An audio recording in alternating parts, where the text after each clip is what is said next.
Shalom, welcome to Hebrew with Mayim. Today we're going to be discussing the principle of one law or one Torah, and also the Shabbat commandment, and who it applies to and how it's worded. It's going to be more of a discussion than a Hebrew lesson, so it's a little bit different than normal. I will be speaking with my Hebrew teacher, Rabbi Yosef, who went to yeshiva for 8 years. So Numbers 15:15. Look it up in the Hebrew. No, not the Hebrew.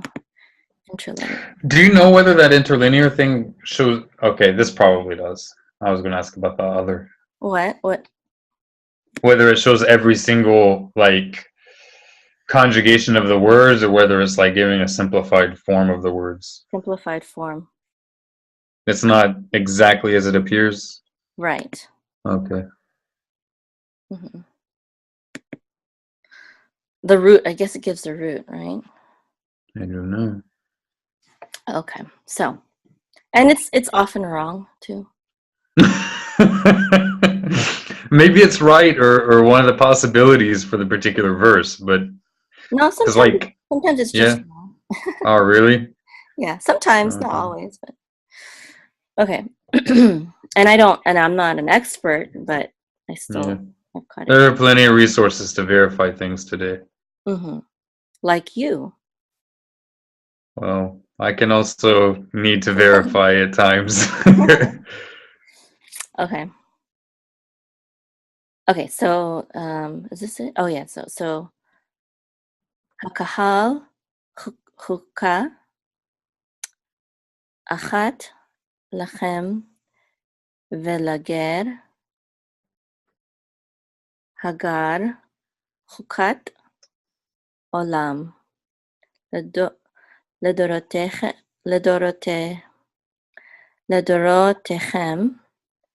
Kachem Kager Hashem. Yeah. Oh, sorry. Yeh Lifnei Hashem.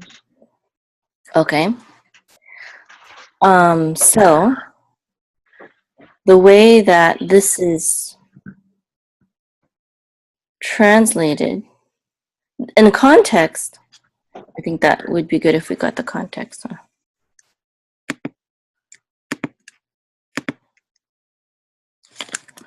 have a JPS version here, number 1515. Okay. Okay, so it's about the stranger that sojourns with you. Whoever may be among you throughout your generations will offer an offering made by fire of a sweet savor unto the Lord. As you do, so he shall do. As for the I wonder what it says, what it's saying where it says, whoever may be among you. Oh, because there's two there, right? Right, because the Torah makes distinctions of multiple distinctions of non-native Israelites. There's not just the stranger and then the native Israelite. There are other types as well that are mentioned explicitly in the text. It's not. See, it's just asher. Okay. There's an example of how it's wrong sometimes. So yeah, that's really wrong. It should just be like, who is among you, right? Wait a minute. וכי יגור איתכם גר, או אשר בתוככם לדורותיכם. I understand why they put whoever here, but that's not what the word means. Why did they put it then? And because it's problematic. It's definitely. So what? Yeah, probably. It's kind of difficult to translate this because I don't know who they're referring to. וכי יגור איתכם גר, או אשר בתוככם. So there's the foreigner, right? There's the foreigner that sojourns, and then I think that this is referring, right? First of all, you know what asher means. Yeah, that. Asher means that which or who. Mm-hmm. So I'm pretty sure this is referring back to ger, but it's referring to a different type of ger. This is perhaps where rabbinic law gets the idea that a child of two converts is considered a convert. I think this asher may be referring back to ger. I shouldn't use the word convert, but the word usually used for convert is a translation of ger, which they're translating as stranger. But immigrant or migrant is the better translation. But anyway, I think that this word asher is referring back to migrant, convert, stranger, however you want to refer to it.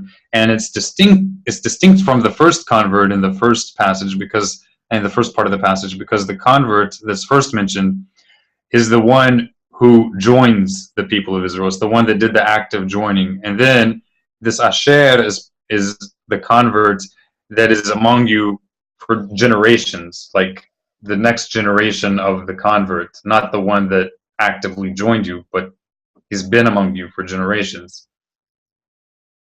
Mm-hmm. There are biblical cases of this as well, of whole peoples that joined the people of Israel, and they remain distinct, at least a large portion of them remain distinct from native Israelites, sometimes for generations. I'm pretty sure that's what it's referring to. In what way do they remain distinct? Meaning there was such a large population that as will be the case with pretty much any large population that joins a country or whatever, they will remain distinct, a distinct entity in the nation for some time. I mean, it takes centuries usually or more, thousands of years. You're talking about a physical and cultural distinction, right? Yeah, exactly. Even if it's not necessarily cultural, it could be that the cultural aspect changes, but maybe externally they have like racial features that are significantly different. Mm-hmm. But whether regardless of whether they're culturally different or externally different, that can continue for generations. Mm-hmm. And such I'm pretty certain. I never go ahead. I'm sorry. Let's say, for example, when sometimes there are whole groups that I think it was the B'nai. I don't know if it's B'nai Menashe or B'nai Ephraim that came from India. B'nai Menashe came from far eastern India, which is a little bit south actually, but it's still eastern, right under China. Right. And then from I watched a short documentary, and it was saying that they had always, to their memory, lived as Jews and identified as Jews and separate from the rest of India. However, because they really couldn't trace back to anything official with records that Israel accepted, their whole tribe was they allowed them to make aliyah, but they had to undergo an official conversion. Yeah. Right. And so what you're saying is that after doing so, well, Israel is secular right now, but if they weren't secular, if they're really following Torah law, or let's say Israel is quasi-secular, and again, you're talking specifically about the government, I'm assuming. Like the government is quasi-secular. It's largely secular, but when it comes to marriage and aliyah, it has to have some kind of law regarding what is a Jew. Mm-hmm. So this is basically establishing that it doesn't matter if they are a convert or not, regardless of whether they had absolutely no Jewish or Israelite ancestry or whether they did. It doesn't make a difference. But this is saying that even those who had no ancestry, Jewish, Israelite ancestry, even they have one law together with you. Even also this is getting into sort of my interpretation of this verse. I think this asher is referring to the strangers who are among them for generations, i.e. the descendants of the strangers who remained distinct. Yes, meaning don't treat them less than a native. Exactly. Right. Okay. So now this is a principle, though, it wouldn't necessarily only apply to this specific law regarding the Pesach, but all the Torah, right? Yeah, it says that in the next verse. Oh, verse 15? Mm-hmm.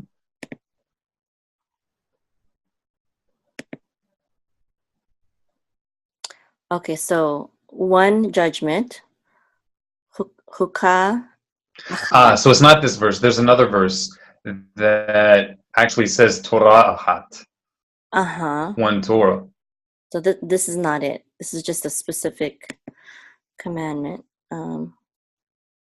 Could be 16. Yeah, maybe 16. Right Torah. Torah. There you go. It's used every term now. Every common term for biblical laws. It used Hoka, it used Torah, and it's also using Mishpat. Okay, so it's taking it basically because it names all of them. It's basically saying that across the board. So basically, it's saying that when one becomes, does it talk about circumcised here? It does talk about circumcision, but not here. Okay. So I think that's chapter 23, I think.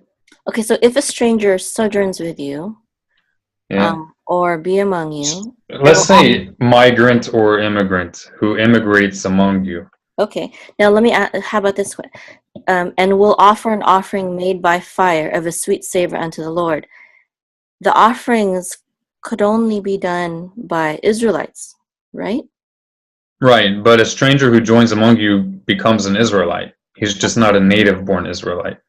He's a part of Kahilat Israel. Right. So that's you even see that. Go ahead.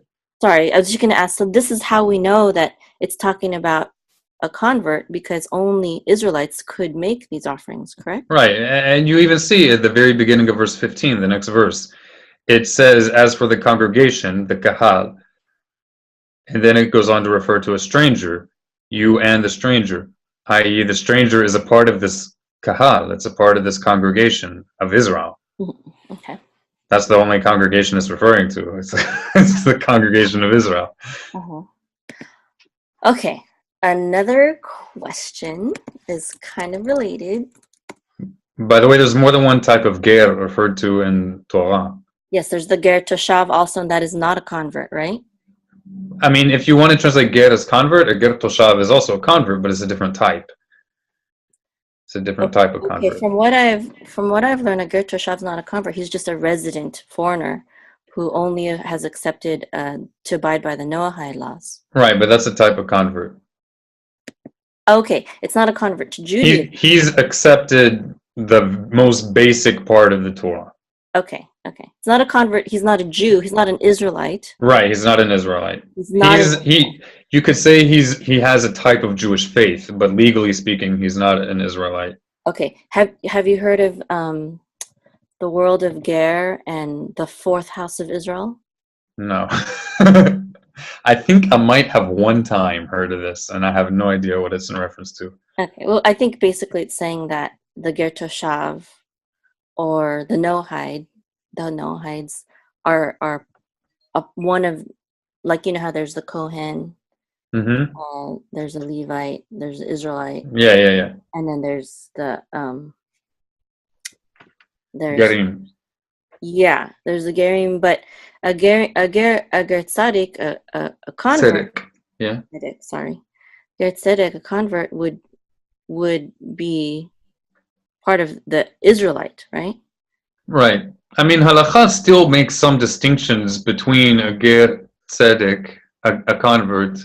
I hate using that term, but that's what we'll do. It still makes some distinction between a convert and a native-born Israelite in certain specific instances. Such as marriage, right? Yeah, but not even marriage in general. Only marriage specifically between a female convert and a priest, and a convert and a mamzer. Someone who converted is permitted to marry a mamzer. Not required, but they're permitted to marry a mamzer, whereas a native-born is not allowed to marry a mamzer. Okay, sorry. What is a mamzer again? A mamzer is an Israelite who was born to a forbidden union between a native. He's born from a forbidden union between two native-born Israelites. Right, such as a sister and a brother. Right. Okay. Or adultery. Okay. I don't recall if it's. I don't want to mislead anybody. It may also be between a forbidden relationship between a native-born Israelite and a convert, but it's not. I'm not sure about that, but it's most certainly not the result of a forbidden relationship between a native-born Israelite and non-Jews. Some people erroneously refer to Jews who are born from mixed marriages as mamzerim, and there's absolutely no opinion to that effect in rabbinic literature. Mm-hmm. Only if it's a forbidden relationship between Israelites. Mm-hmm. Right. Okay. So and two converts can never make it, as far as I recall. I'm going to be quiet. Go ahead. Okay.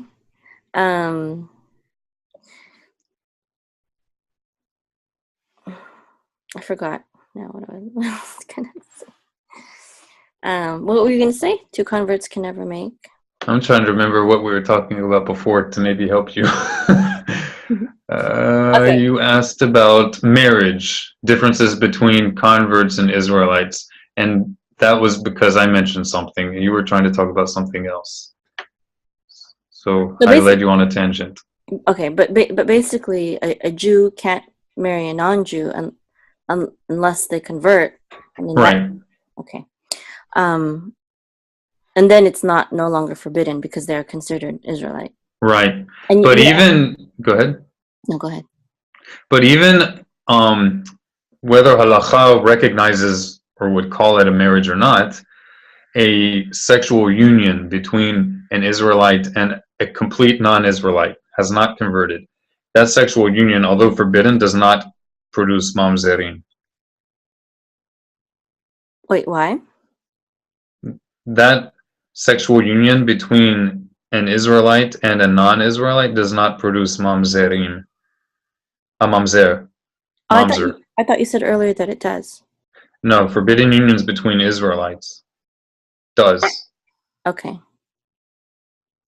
But also, between an Israelite and a non-Israelite, that's not a never makes. That's what I was referring to. Maybe you misheard me, or maybe I accidentally said the opposite of what I meant. Yeah, I was thinking you said the opposite.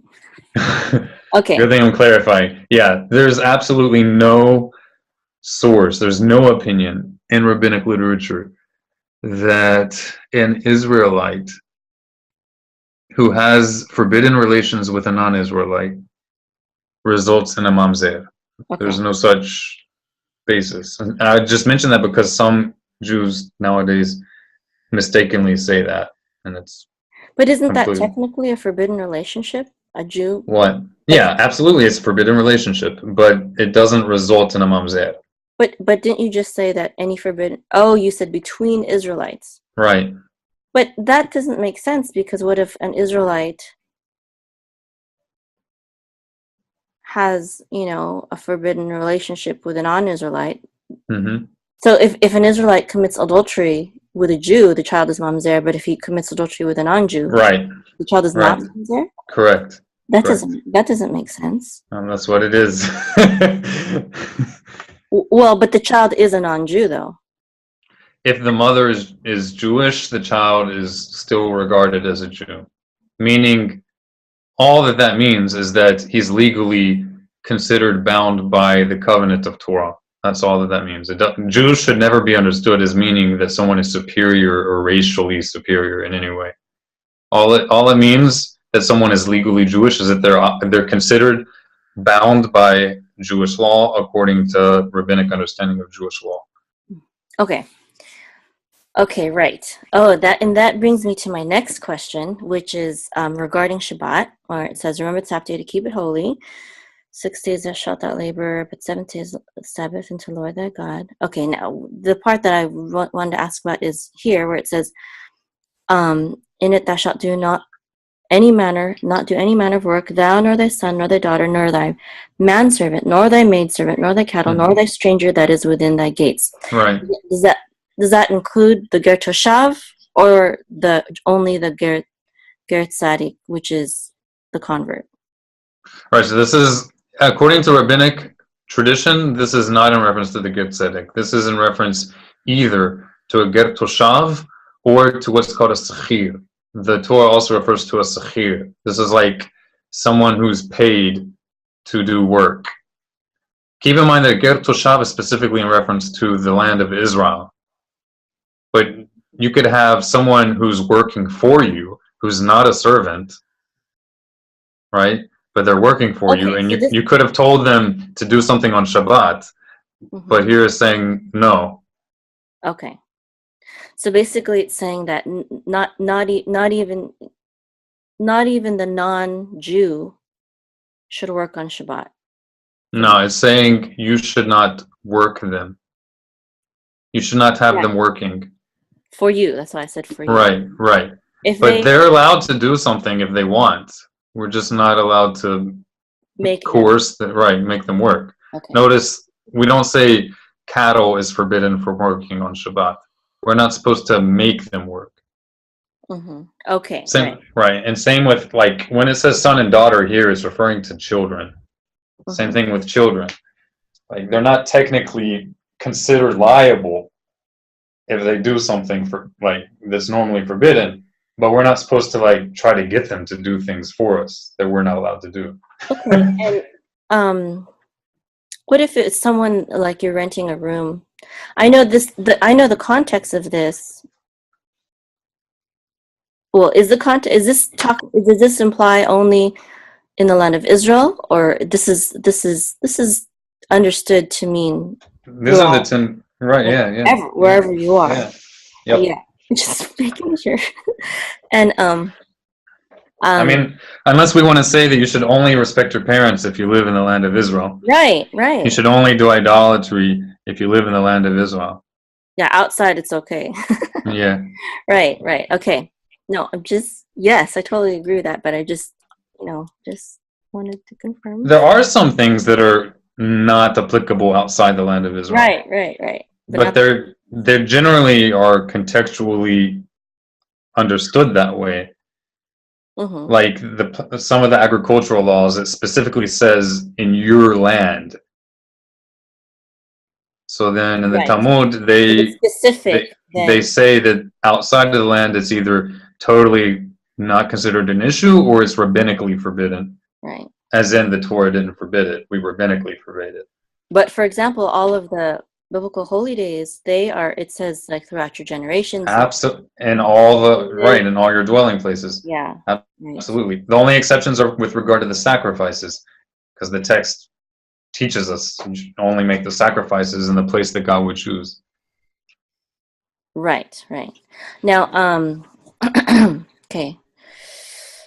So only Israelites, only Jews are bound to the Torah, right?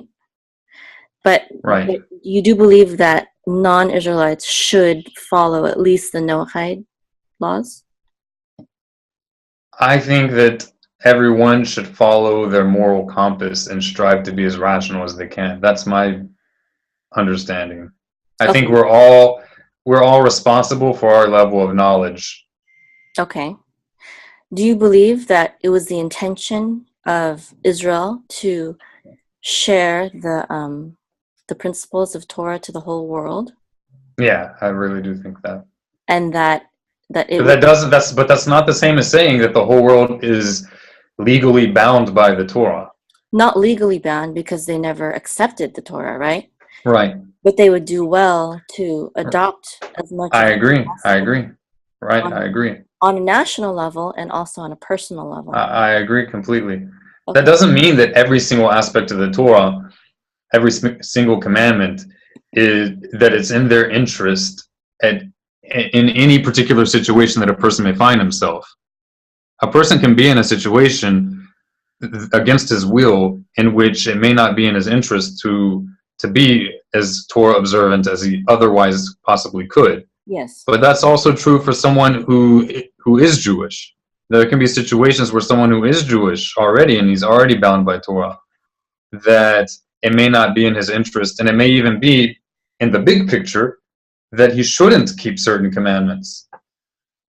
There are unusual situations like that. Mm-hmm. But if you're talking about overall, which I think is what you're talking about, as a general rule, I agree. I think the Torah is good for everyone as a general rule. Even in rabbinic law, they excuse certain things for certain reasons, even for Jews. Absolutely. Not just excuse. Like some situations, you would be wrong not to violate certain commands because not all commands are created equal. They just aren't. Like the command, you shall not kill, or I'm sorry, you shall not murder, and the command not to do idolatry. These two commands, for example, aren't the same as the command to, I'm trying to think of some quote unquote, Not like, eat pork. right, right. Because, well, one, you can see that the penalty is drastically different. Yes. And also, like, if you have the command that you should live, or a command that you should love someone, and they're about to starve to death, and you absolutely refuse to give them pork if that's all that you have to feed them. Okay, so maybe you didn't violate giving someone pork or eating pork, but you did violate loving your neighbor and not killing, and you know what I'm saying? Yeah, which is more important. You're basically passively killing the person. Yeah. Okay. And what about where sometimes people say that non-Jews should not keep Shabbat the same way. Right. They shouldn't do things like. Right. So some of these ideas, first of all, there's a lot of stuff that people say nowadays in the Jewish world, even among the Orthodox Jews, that really have no basis, neither in Torah itself nor in ancient rabbinic literature. A lot, I'm not going to say most, but a large percentage of ideas that are popular even in the Orthodox world don't have roots or documented basis further back than just a few hundred years, sometimes back to the Middle Ages, but not earlier than that. This particular idea that non-Jews should not keep Shabbat has sort of a basis in Talmudic literature, so it sort of has an ancient basis. It's not just made up out of thin air. However, some things in the Talmud are understood nowadays through the lens of much later commentators.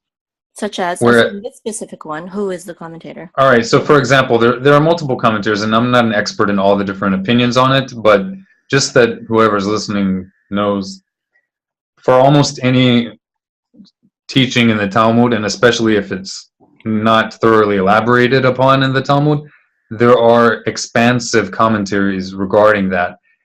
And so it could be that a particular approach became popular in recent times or in the last 300 years, whereas 400 or 500 years ago, the popular understanding among Jews was a completely different understanding of that Talmudic text. And with regard to this particular concept, I think that the teaching of the Rambam is the most logical. The Rambam explicitly ties in this prohibition of non-Jews keeping the Sabbath. He ties it in specifically for non-Jews who have not embraced the Torah. I.e., if you have a non-Jew who has embraced the Torah and who, according to rabbinic law, should be formally converted as soon as possible, but usually is not because of modern contemporary practices, how would that apply to him? He has already embraced the Torah. So they should keep the Torah fully, as much as possible. And according to the Rambam Shita, yeah, absolutely. One last question, which is about the seat. But the question about Shabbat, that's only with someone who has already embraced the Torah and they just, for whatever reason, haven't been able to formally convert. But someone who's not interested in keeping Torah and they want to specifically keep Shabbat and ignore everything else, that's a different that's fine. Question. Yeah. Okay. Do you know where offhand the commandment regarding the seat? Yeah, it's also Numbers 15. Oh. I think 30, verse 32. I don't know where the other pasuk is. There's another pasuk as well.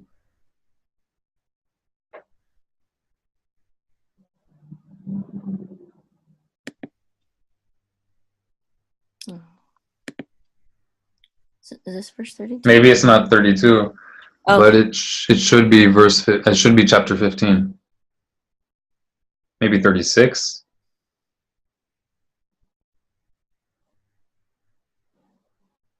There, 37. Okay. So this one we've already established that only Israelites or Jews or people who have accepted the Torah or right should do sons of the covenant. Right. So, but if they have accepted Torah, even though they haven't undergone formal conversion, it's okay for them to do this, right? Of course, absolutely. Okay. Or seat. So it really depends on what's in that person's heart in terms of have they embraced the Torah. Have they? The Rambam says right before he delves into the 7 laws of Noah, at the end of not at the end. I think it's around chapter 9 of the Laws of Kings at the end of Mishneh Torah. It's the last book of Mishneh Torah. The Rambam, before going into the Laws of Noah, he talks about, or he says that the Torah is the heritage of the people of Israel and all those who desire to convert.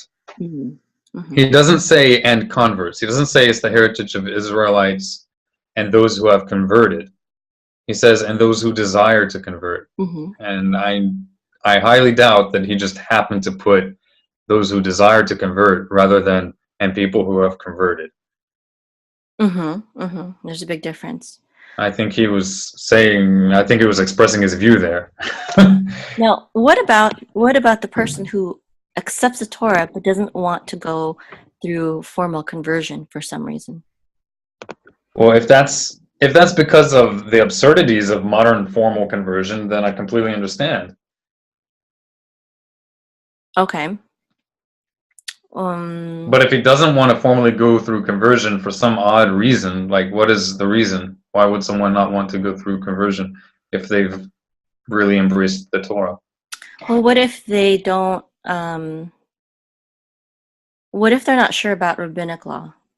And That's a great question. Well, what if they want to do something that's more like a Karaite conversion or something like that? Well, then why would they care what we think in the first place? I'm just wondering. I mean, I could give an opinion, but it would be pretty baseless. Like, I don't know what to base whatever opinion I'd have on that. Okay. Personally, I think that would be fine. Personally, but I don't have anything to. I mean, that's just my opinion. Okay.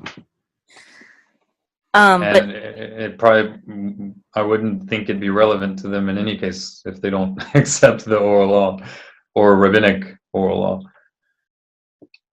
Okay. All right. That's all I wanted to ask. Now, back to our regularly scheduled Torah reading. Thank you, everyone. I hope you enjoyed learning with me.